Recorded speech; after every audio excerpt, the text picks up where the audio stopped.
Salve, salve pessoal, professor Marcelo Sardinha com vocês, com mais uma aula de geografia. Hoje, especialmente, estaremos falando um pouco sobre a geração de energia elétrica no Brasil. Um tema muito importante, pertinente e que nada mais é do que a sequência dos estudos que nós estávamos realizando a respeito de fontes de energia, certo? Então você já entendeu comigo que a energia elétrica é uma fonte secundária e nós podemos obtê-la a partir de algumas fontes primárias e nós vamos discutir um pouquinho a respeito disso, considerando o Brasil, tá? Antes de nós vermos aí a distribuição da produção de energia elétrica no Brasil por fonte primária, vamos entender um pouquinho como a energia elétrica ela é produzida no Brasil, tá? Durante muito tempo, grande parte da produção de energia, seja ela energia elétrica em usinas hidrelétricas, termoelétricas, enfim, né, e assim como a distribuição, era controlada pelo Estado, era um serviço estatal, né? E esse serviço sempre foi conduzido pela Eletrobras, né? Que é essa companhia que, de fato, então, se organizava em produzir e cuidar, se organizava em cuidar, distribuir e produzir essa energia a nível de Brasil. A Eletrobras apresenta algumas subsidiárias, entre elas a Eletronorte, a Chesf, o sistema Furnas e a Eletrosul. Então você tem aí um mapa que demonstra a participação de cada uma dessas subsidiárias da Eletrobras, a Eletronorte, Furnas, né, a Eletrosul e a Chesf. Temos também a Eletronuclear, né, que envolve Angra dos Reis, né, e a geração de energia termoelétrica no Rio Grande do Sul, tá? Então aqui você tem os dados que mostra aí, né, o sistema elétrico nacional, mais precisamente o sistema de transmissão, e mostra a interligação, né, em cada uma dessas regiões do país aí. Então, o que você produz, por exemplo, em Itaipu, por um sistema de transmissão, você pode levar isso para o sistema Furnas. Pode levar para o Nordeste, para o Norte, enfim, né, para o Sul, todo um sistema interligado. É importante a gente estar entendendo isso aí, tá? Você tem um texto aí que demonstra para você, então, esse sistema interligado, né, que é o operador nacional do sistema elétrico e que se organiza aí em fazer a distribuição, na falta de chuva numa região, aí você compra energia de um outro lugar, tenta fazer um trabalho com que você não tenha esse problema de fornecimento de energia a nível de Brasil, tá bom? Bom, quero olhar com vocês então a matriz de energia elétrica do Brasil, né? Vou demonstrar para você aqui então a matriz. Não se esqueça que quando nós pensamos em matriz de energia no Brasil, existe o predomínio de fontes não renováveis. Vamos usar mais o petróleo, o gás, o carvão, né? Agora, quando eu pego desse montante de fontes de energia e penso na fonte secundária energia elétrica e vou buscar, né, a fonte primária, aí o Brasil tem destaque para a fonte renovável, 68% de potencial hidráulico, certo? Seguido aí de 9% de gás natural, 8% de biomassa, que seria o bagaço da cana-de-açúcar, energia eólica, depois derivados de petróleo, né, de carvão, energia nuclear e energia solar. Né? Então, o Brasil tem um forte peso da fonte hidráulica, é o que muitos confundem. Né? Quando a pessoa fala assim, o Brasil tem mais de 60% de fonte renovável. Se você pensar em energia elétrica, a fonte primária é renovável mesmo. Agora, se você for pensar no montante de todas as fontes, né, considerando renováveis e não renováveis, primárias, secundárias, aí o destaque é para as fontes não renováveis, tá? Então, importante nós estarmos atentos, né, da importância da hidroeletricidade, né? Então, o Brasil obtém grande parte da sua energia, né, construindo barragens em rios de planalto, e por esse diferencial de altitude, a água canalizada gira uma turbina, né, que vai girar um gerador e vai produzir essa energia elétrica sendo distribuída pelo Sistema Nacional, que eu mostrei para você no slide anterior, tá bom? Legal. Então, temos mais dados aí, quero convidar você a analisá-los comigo. A geração e o consumo de energia elétrica, né? Vamos pensar que, por exemplo, Brasil, consumo de energia elétrica por setor.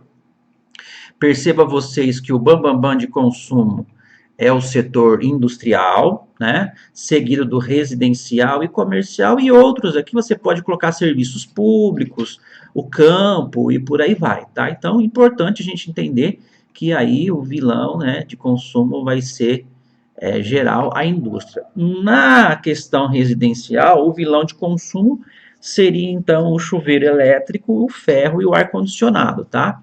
Então é importante você saber fazer essa avaliação, tá bom? Então nós temos aí ó, a geração e o consumo de energia elétrica, Brasil, produção e independência externa de petróleo, mostra aí para você, né, a redução aí desse consumo e o aumento aqui, principalmente aí a partir dos anos de 1994, né? Então, seria legal a gente estar atento aí para você entender essa questão da produção de energia elétrica, para você entender ali atrás também que os derivados de petróleo têm, né, vamos dizer assim, uma participação do potencial hidráulico. Como é que funciona isso?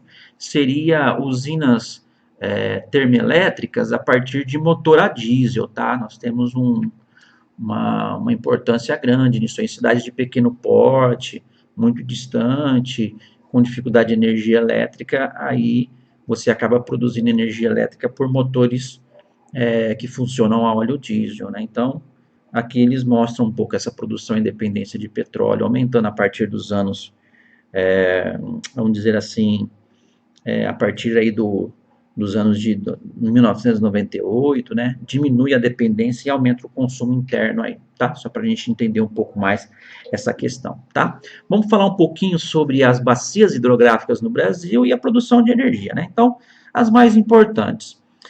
Vamos tirar desse contexto aí a bacia do rio Paraguai, que é um rio de planalto, e a planície do rio Amazonas, porque lá você vai ter, então, o potencial nas regiões mais altas, que eu vou comentar com você. Então, vamos falar um pouquinho aí sobre a bacia do rio Tocantins-Araguaia, a bacia do rio São Francisco, e falarmos um pouco sobre a bacia do rio Paraná, né? Então, o mapa mostra para você aí o contexto, né, da bacia do rio Paraná no contexto da bacia do Prata. E aí você consegue detectar, né, que no rio Paraná, aqui, vamos dizer assim, né, aqui nessa região, né, que desce o Paraná e vai até Itaipu, na extensão do Rio Iguaçu, o Rio Paranapanema e Tietê, nós temos várias usinas hidrelétricas importantes, tá? Entre elas ali a região de Rosana, né, a própria usina hidrelétrica de Itaipu, que eu comentei com vocês em outras aulas. É importante nós entendermos que grande parte da produção que ocorre em Itaipu, ela vai direto para o sistema Furnas, né? Na região sudeste. Não se esquecendo que Itaipu, ela é uma binacional, né? Metade das suas turbinas são do Brasil e a outra metade, ela é do Paraguai, ok? E aí 90% da produção de energia elétrica paraguaia é comprada pelo Brasil, o Brasil paga royalties por isso, e toda essa energia vai então para a região de maior desenvolvimento industrial do país, que é a região sudeste, ok?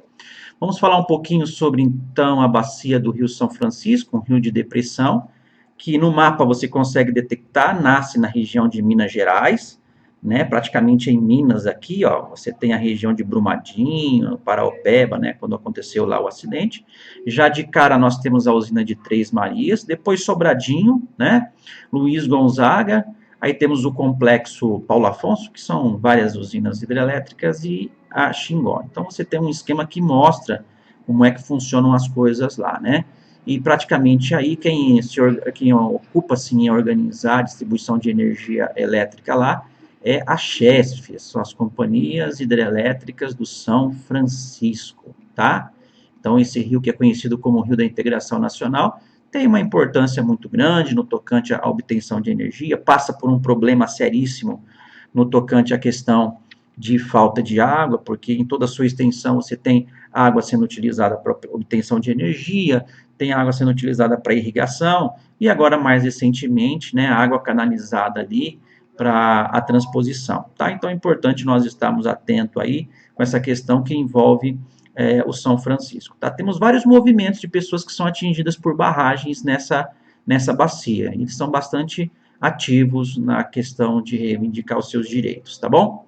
Vamos falar um pouquinho, então, sobre a bacia do Rio Amazonas e o Rio Tocantins-Araguaia, tá? Então, o Tocantins-Araguaia nasce nessa região central do Brasil aqui, onde, por sua vez, temos o nascimento do Rio São Francisco, também o Rio Paraná, parte das nascentes aí do Rio Paraguai, mas o fato é que quando ele se junta aqui, o Tocantins e Araguaia, você tem a formação da barragem da usina de Tucuruí, né, uma usina importante que abastece o complexo Serra dos Carajás aqui, né, aqui nessa regiãozinha, Serra dos Carajás, que, aliás, toda a produção de ferro, e manganês e alumínio é escoada por essa região aqui, vai para São Luís, sendo exportada pelo porto de Itaqui, lá na Ponta de Madeira, tá? Então, vale a pena nós lembrarmos aí que essa é uma das maiores usinas hidrelétricas, né, totalmente brasileira e tal, numa bacia hidrográfica importante, tá?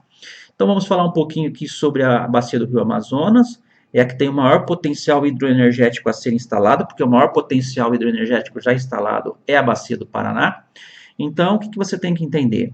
Nós temos algumas usinas importantes, né, como a de Giral, no Madeira, Santo Antônio, Samuel, né, o Manso aqui no Rio Tapajós, de Balbina, né, e a mais importante, ao meu ver aqui, a de Curuá-Una, a mais importante e mais polêmica é essa na bacia do Rio Xingu, que é a usina de Belo Monte. Mas, antes de falarmos da usina de Belo Monte, entenda que a maior parte das usinas hidrelétricas no Rio Amazonas estão na nascente dos rios, que é a porção mais alta, porque a porção mais baixa você já tem uma certa dificuldade de obter energia elétrica, tá? Então, por que a gente tem que ficar atento, né, com a questão da usina de Belo Monte? Porque ela foi uma usina polêmica, porque muitos ambientalistas não queriam que ela saísse do papel, já os empresários queriam que ela saísse, porque a região demanda de energia para a obtenção de bauxita, principalmente no Vale do Rio Trombetas aqui, né, o complexo todo Carajás aqui, precisava de mais energia, mas felizmente, ou infelizmente, enfim, nós tivemos ela saindo do papel. E ela é uma usina diferente, é uma usina que nós chamamos de usina de fio d'água. Como é que funciona uma usina de fio d'água? A barragem, quando construída, ela aproveita o próprio desnível do rio, sem fazer uma grande área de alagamento, percebe? Ó, tá vendo? Ó?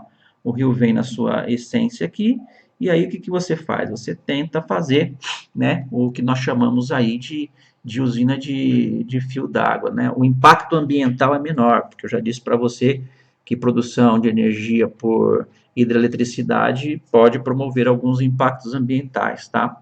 Então, o mapinha mostra isso aqui para você, né? Então, a usina de Belo Monte, ali próximo a Altamira, ela foi construída dentro dessa lógica, procurando não criar um impacto, um lago muito grande. Óbvio que existe um certo impacto, sim, mas não igual a usina de Itaipu, a usina de Três Gargantas e outras usinas que inundaram uma região muito grande de área aí de mata, tá? Bom, aqui nós finalizamos essa parte de energia elétrica no Brasil. Espero que você tenha compreendido. Sucesso e até a próxima.